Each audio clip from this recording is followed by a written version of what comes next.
2. 오십니다. 이때 신호병이 소리쳤다.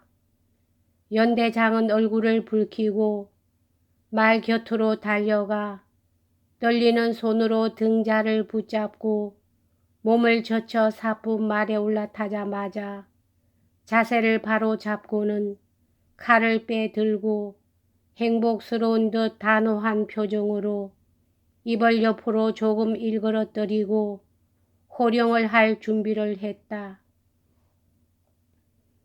연대는 나뭇가지에서 날개를 고치는 한 무리의 작은 새처럼 날개를 치고 술렁거렸으나 곧 조용하게 가라앉았다. 차렷!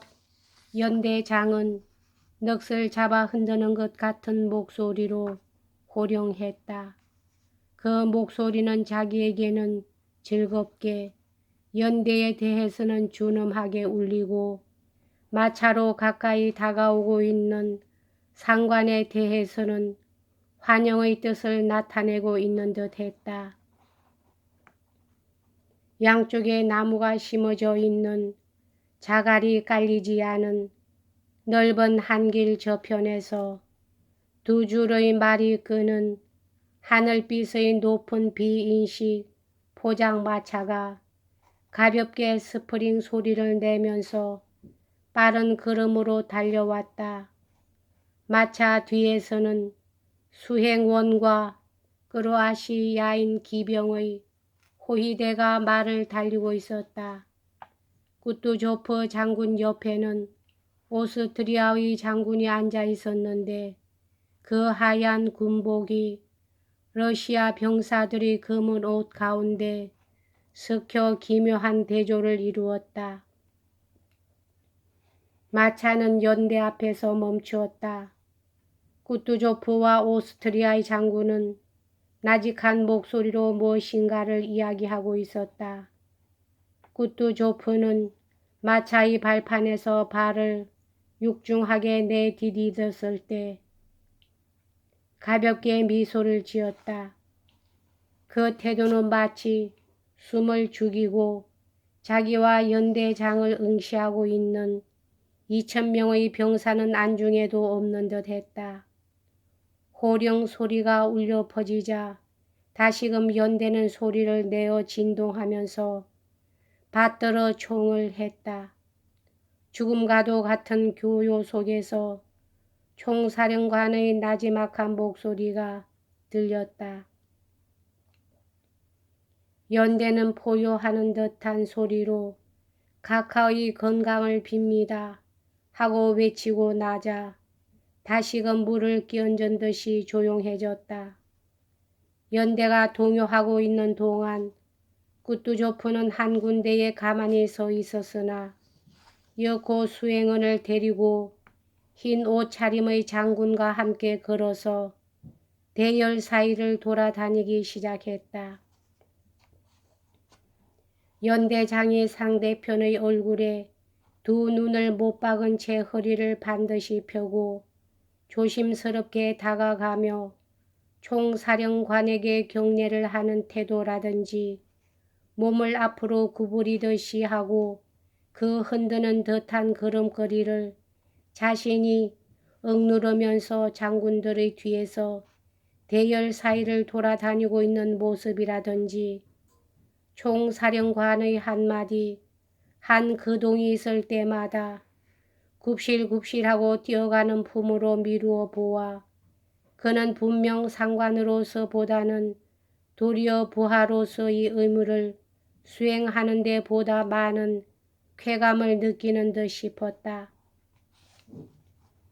연대는 연대장의 엄격함과 노력의 덕택으로 브라우나우에 동시에 도착한 다른 연대에 비하면 훌륭하게 바로 잡혀 있었다.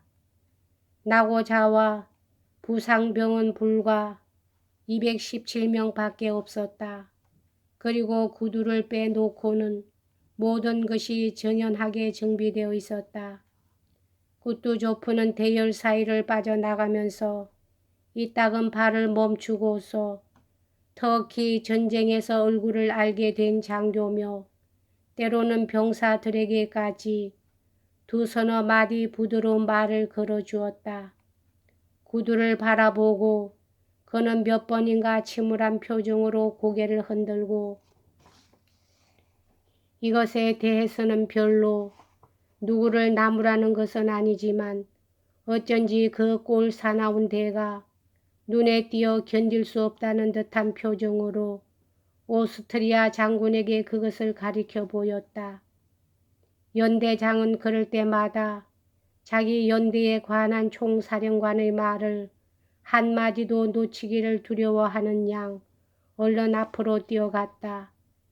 꾸뚜조프의 뒤에서는 아무리 낮게 발음된 말이라도 알아들을 수 있을 정도의 거리를 두고 수행원 20명이 뒤따랐다. 수행원은 자기네들끼리 이야기를 주고받으면서 때로는 웃음소리까지 내기도 했다. 미남인 부사령관은 총사령관에게 가장 가까이 붙어서 걷고 있었다. 이것은 볼건스키 공작이었다.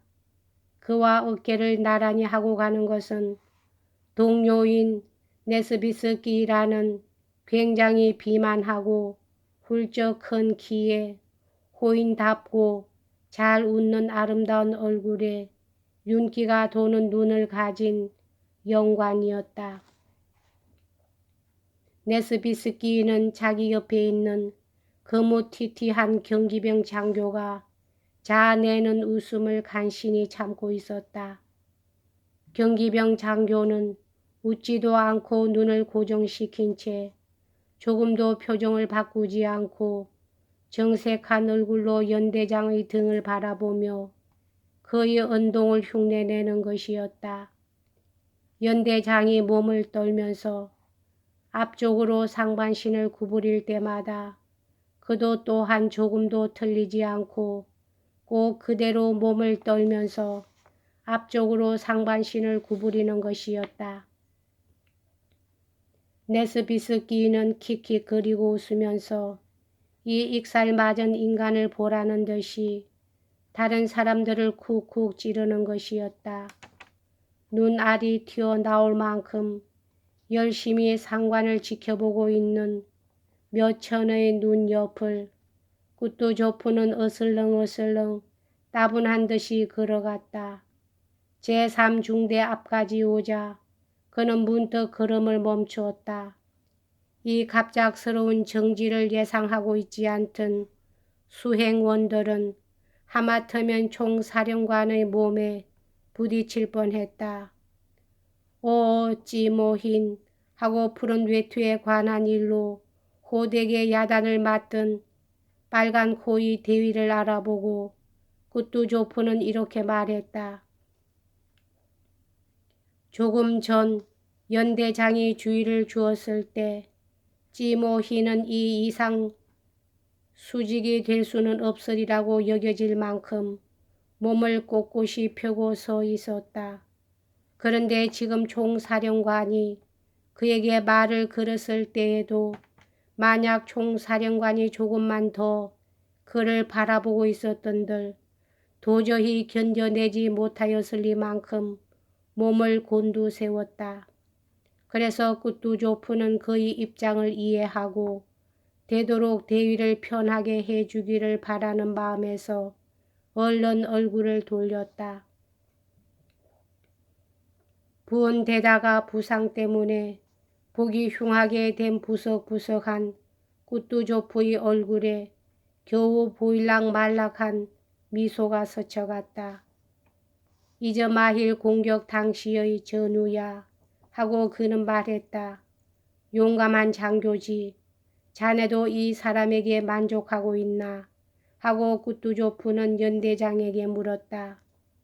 연대장은 마치 거울에 비치듯이 경기병 장교가 자기 동작을 하나하나 흉내내고 있는 것도 모르고 몸을 떨면서 앞으로 나가 대답했다. 아주 만족하고 있습니다, 각하. 우리들은 누구나 결점이 없는 사람은 없지만 꾸뚜조프는 미소를 띄우고 그 자리를 떠나면서 말했다. 저 사나이는 주신에게 충성이 너무 지나쳐서 말이야. 연대장은 그것도 자기에게 책임이 있는 거나 아닌가 움찔하고는 대답을 하지 않았다. 경기병 장교는 이때 코가 빨갛고 배가 훌쭉 들어간 대위의 얼굴을 알아채고 또 냉큼 그 얼굴과 자세를 흉내 내었었는데 그것이 너무나도 실물을 방불케 했으므로 네스비스 끼는 참지 못하고 웃음을 터뜨렸다. 구뚜조프는 뒤를 돌아보았다. 그런데 이 장교는 분명 자기의 얼굴을 마음대로 다룰 수 있는 것 같았으며 구뚜조프가 돌아본 순간 어느 틈에 잔뜩 부린 얼굴로 지극히 진지하고 공손하며 순진한 표정을 지었다. 제3중대는 마지막 중대였다. 그래서 구뚜조프는 무엇인가를 상기하려는 듯 생각에 잠겼다. 안드레이 공작은 수행원 속에서 나아가 프랑스어로 나직히 속삭였다. 카카께서는 이 연대에 있는 강등된 둘로호프에 대해서 생각나게 해달라고 명령하셨습니다만 그 둘로호프는 어디 있나 하고 구뚜조프는 물었다. 벌써 잿빛 병정 외투로 갈아입은 둘로호프는 호출될 때까지 기다리고 있지 않았다. 금발 머리에 밝은 하늘빛 눈을 한 병사의 균형 잡힌 모습이 대열 중에서 앞으로 나왔다. 그는 총사령관 앞으로 다가가서 받들어 총을 했다. 무슨 청원이라도 있나? 가볍게 얼굴을 찡그리고 구뚜조프는 물었다. 이 자가 둘로호프입니다. 아, 그래 하고 구뚜조프는 말했다. 이 교훈이 너를 바로 잡아주리라고 나는 기대한다. 충실히 근무하도록. 황제 폐하께서는 인자로운 분이시니까 말이다. 만약 너에게 그만한 공적이 있으면 나도 결코 너를 이대로 둬두진 않겠다. 알겠나? 하늘빛의 밝은 눈이 연대장을 바라보았을 때와 마찬가지로 대담하게 총사령관의 얼굴을 바라보았다. 그것은 마치 그 표정으로 한 졸병과 총사령관을 멀리 떼어놓고 있는 계급의 장벽을 무너뜨려 버리기라도 하는 듯 싶었다. 한 가지 정이 있습니다, 카카. 그는 잘 울리는 단호하고 침착한 목소리로 말했다. 제발 제가 제 잘못을 씻고 황제 폐하 그리고 러시아 제국에 대한 이 헌신적인 충성을 증명할 기회를 주시기 바랍니다. 구뚜조프는 얼굴을 돌렸다. 그 얼굴에는 아까 찌모인 대의로부터 얼굴을 돌렸을 때와 똑같은 미소가 번득였다. 그는 얼굴을 돌리고 미간을 찌푸렸다. 그것은 마치 지금 둘로호프가 자기에게 말한 것도 또 자기가 둘로호프에게 할 수 있는 말도 모두 아주 오래 전부터 잘 알고 있으며 그런 것에는 이제 실정이 나버렸고 그런 것은 모두 자기가 필요로 하고 있는 것과는 전혀 다르다는 것을 나타내기라도 하는 것 같았다. 그는 몸을 돌려 포장마차가 있는 쪽으로 걸어갔다. 연대는 중대별로 나누어져서 브라우나우에서 그다지 멀지 않은 지정된 숙사로 향했다. 그리로 가면 굳으며 옷을 갈아입고 괴로웠던 행군의 피로도 풀 수 있으리라고 온 연대의 병사들은 기대하고 있었다. 여기까지 하겠습니다.